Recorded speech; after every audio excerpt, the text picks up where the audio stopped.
Good morning mga kababayan. Yan. Vlog na naman tayo.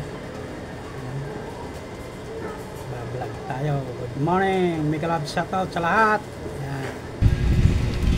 Yan, mayroon tayong palian. Napakasarap nito. Adidas kung tawagin. Paano ng manok. Kaya napakasarap po niyan.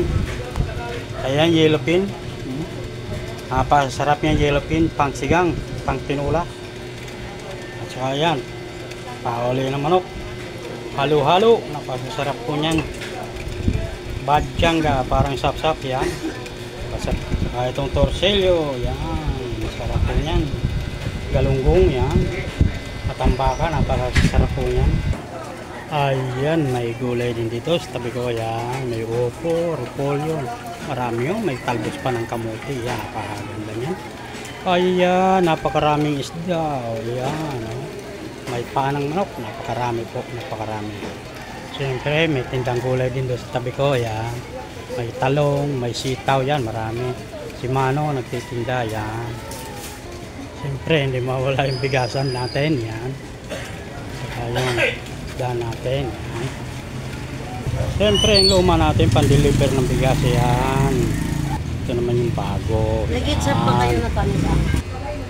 Ayan, siyempre, hindi mawala yung mga bigas natin. Pag may isda, may bigas. Yan. Yan, dito tayo sa gulayan ni Kuya Goryo. Yan. Ayan, napakagandang lalaki.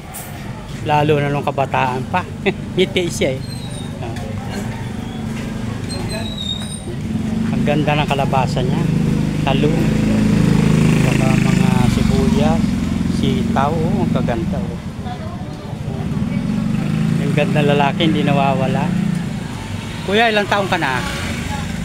21. Oo, yung kabataan siguro, talo pa si Rody Fernandez niya. Smile, smile siya. Yan, luluto tayo ng lugaw, almusal. Yes, pang masarap yan. Wala tayong pandesal. Lugaw naman tayo. Masarap na masarap po ito. Kailangan din natin ng lugaw sa umaga. Kaya makikita niyo na mayroon tayong panang manok na halo niyan. Yan. Suwabe ho yan, suwabe.